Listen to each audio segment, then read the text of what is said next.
think as I'm tuning down for the season in some aspects and kind of tuning up in other aspects, I think it would be important to take a little bit of a longer form video. I've been doing a lot of shorts, so I think something longer and more thought out would be, I guess not really thought out, but more long form would be a little bit better. So I'm just gonna start where I am right now with the indoor little station. Very much in its infancy, but I think in the last week or two I've really got a lot of work done on it. I've been really looking to jump into buying a house just because of where I live and my sudden, in the last few years, big passion with this whole gardening thing. I do automotive as my trade and I do welding, but gardening is something I really picked up in 2023. 2023 I made that little garden bed and I really did my first ever gardening. It was a lot of failure year one, but it really excited me for the years to come. Year after that I did a fair bit of growing. My local college has a pretty strong horticulture program, so one of my friends, she actually worked there and she got me some plants, really got me into the entire horticulture thing. So I really jumped off into the deep end with that. But that year I was working full-time for the first time. I was out of school. I didn't really know exactly what to do. I was in college full-time rather and working full-time, 2 jobs. So my tomatoes really weren't my highest priority. So come this year, I'm doing a lot more, as you can see. I took a summer vegetable gardening class. During that class, I took home those squash and the tomato you can see outside, and I planted them. It was very last minute, very not planned. I didn't have any new soil or anything really ready, so I grabbed whatever soil I had in those buckets from last year, kind of divided it as evenly as I could and tossed 3 squash and 3 tomatoes into buckets. I'll get to that in a second and how that's all gone, but my experience with this all is very new, and I don't have a yard, so that's been a really big thing, is trying to be a beginner at this while kind of having a lot of limitations. I don't have any space, I don't have any dirt to put anything in, so I kind of have to figure out something up on this roof that I'm on. So I'll get to the outside area and everything in a minute. But yeah, that's just kind of what's going on, my story. I really would love to buy a house right now, but I think it's in my best interest to just chill the hell out and focus on gardening, figuring on making this work before I jump into something big like that. So here we are, trying to make it work. Excuse the cat, he's gonna be screaming a little bit. He wants attention right now. So starting out, my main growing container is going to be these 1-gallon growing bags.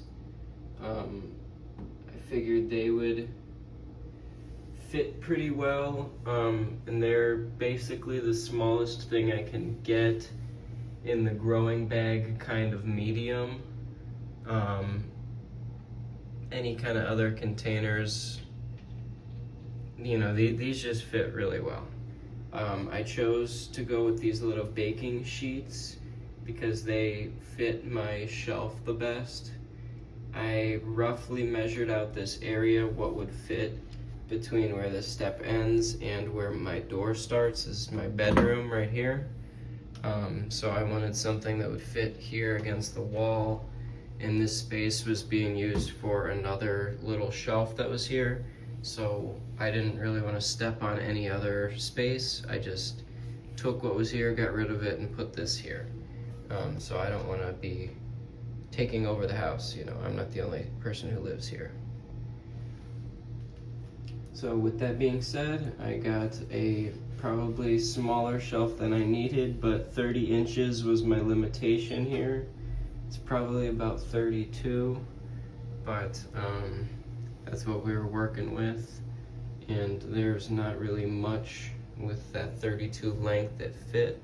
So I got this Home Depot king rack. It was about $60 on sale, and it's 12 deep, so it works pretty well. But I've already decided I'm probably gonna grow out of it. Actually, I already got another one, so we're gonna see how that works out. Whether I put that in my room or put that right here, we'll see.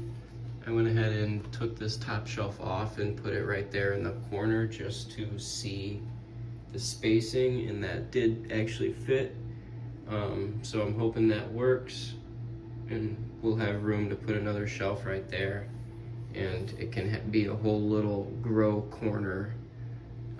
Winter is coming, Jon Snow says, so it's gonna there's gonna be some temperature drop in this corner, so I'm hoping. I've got a little seed mat under there, you can see the wire coming, but I'll probably have to get a few seed mats, some heat mats to keep everything warm, maybe a space heater, depending, we're gonna see how cold this area gets, and depending on what I grow. Like lettuce probably wouldn't really mind too much. I don't think it's gonna get, below 40 in here, so I'm not too worried about that.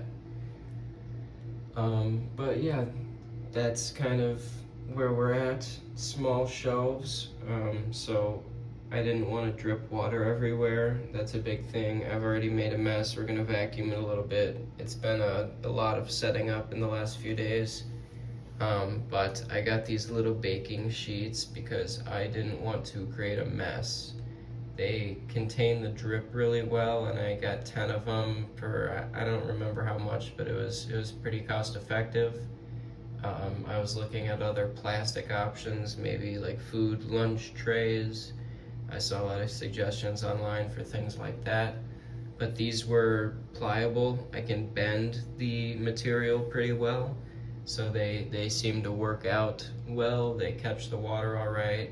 I can adjust them all right, and 2 of them fit really well on the shelf that I'm using, and it doesn't look too bad.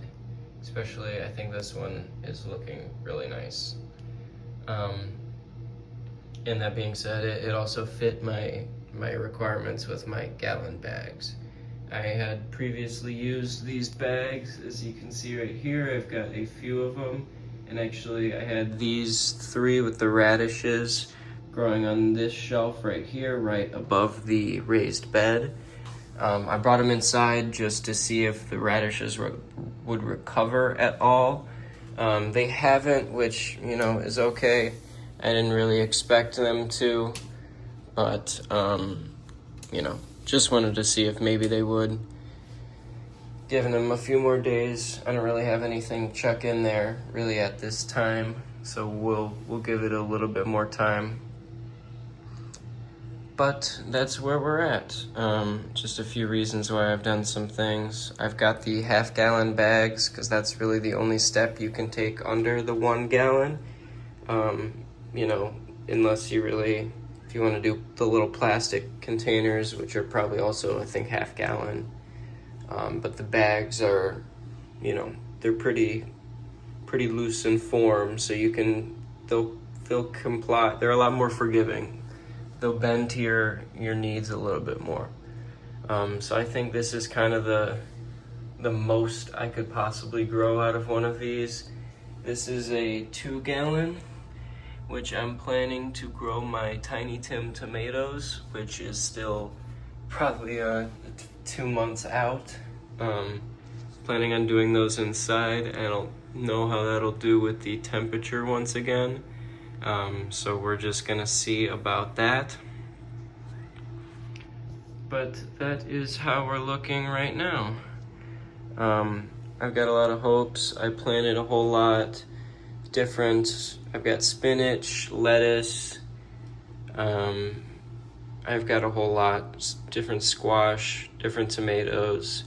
I know it's not really the season for a lot of that, but I think mostly I'm just trying to get experience with the whole seed starting process for next spring. So in the springtime I have experience and I can jump into it and actually do a good job and, be ready to plant for the spring and summertime. I understand if I grow squash right now, I can't exactly toss it outside. It's September 1st right now, so in the 6A region, we're gonna get some snow in probably 2 months or so, about 6 to 8 weeks, just historically speaking. So I can't throw really anything else outside. That's also gonna be some of my explanation why I've kind of just given up on my everything outside. I'd really like to amend everything outside, which we'll go over in a second, but I really, there's gonna be some home improvement going on at my house, and so I don't wanna create another project outside when I can focus on this inside and kind of let my dad relax about the whole outside thing. So that's where we're at. We've got a bunch of little half-gallon. I think I'll probably, as these seed starts come up, put some herbs in here. Maybe some of the edible flowers I'm starting. But I think for now, I'm probably just gonna chuck a radish in each one of them. The cherry bells are 20 to 30 day harvest. So we'll see if those are successful, great. If not, by the time the herbs are ready, I can chuck those in and just rip the radishes out. No tears will be shed over that. That's how we're looking on the inside. I think the bottom's probably gonna be kept as a little storage area. It's a mess right now. In some of my shorts, I talked about how I wanted to use these little troughs. It's what I got outside. I wanted to use those for the strawberries because I can fit 2 of those on one of these shelves. They're about 6 inches wide, so they fit really nicely. The only problem is the catch pans weren't working out, which, I can't if I'm watering, I can't make a mess everywhere. That would kind of just be a disaster and something I don't really want to deal with. And I think that just about covers inside. I got a little fan. Comment. I got the Barina 5-watt LED grow lights. I got them in purple, which I was told is kind of a good mix between leafy plant growth and fruiting and flowering plants. So kind of the best of both worlds. So I'm hoping that's kind of correct. If not, I can change it. Each pack of these 4, you get 8 strips rather.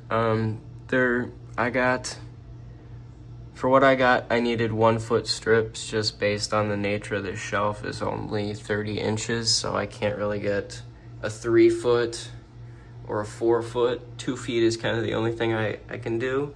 So I got 1-foot strips that go together. So I have a 2-foot strip here, 2-foot strip here, and then the same on each shelf. And then a 8-pack from Barina is $50. So you're paying around, $5 a light, and then a little bit extra for all the wiring. Probably $5 a light and then $10 for all the cords. Something like that. Sounds right. My math, whatever. So I spent $100 on LEDs. Whatever, it's something I'm pretty passionate about. It's a lot cheaper than, getting into a mortgage just so I can go and garden in my own house. So I've got, 1, 2, 3, 4, 5, 6, 7, 8 of those strips. So I'll probably have to buy more, but that's what we're working with right now. And those can all daisy chain together, so you only need 1 plug. I got a little timed outlet so I can actually set up when these lights go on and off. I've got it on the always on option right now. Half of it is always on, half is set up with the timer. I've just been leaving them on from when I leave for work around 6:30 to 7 a.m. and I get back around 6:15 p.m. So it just kind of works out with that 12 hours-ish of light. And then I do have class 2 nights a week, so we get around 16 hours on those days, but there's no problem there. So that's kind of my indoor setup, what we've got there. And I'll step outside. So year one, I was really into the whole, excuse the AC and the cicadas, it's gonna be a little loud. I was into the whole water saving solution thing. Actually had those here. I can include some pictures in some future videos later on, but I had those over there under the drain, so they would actually collect the water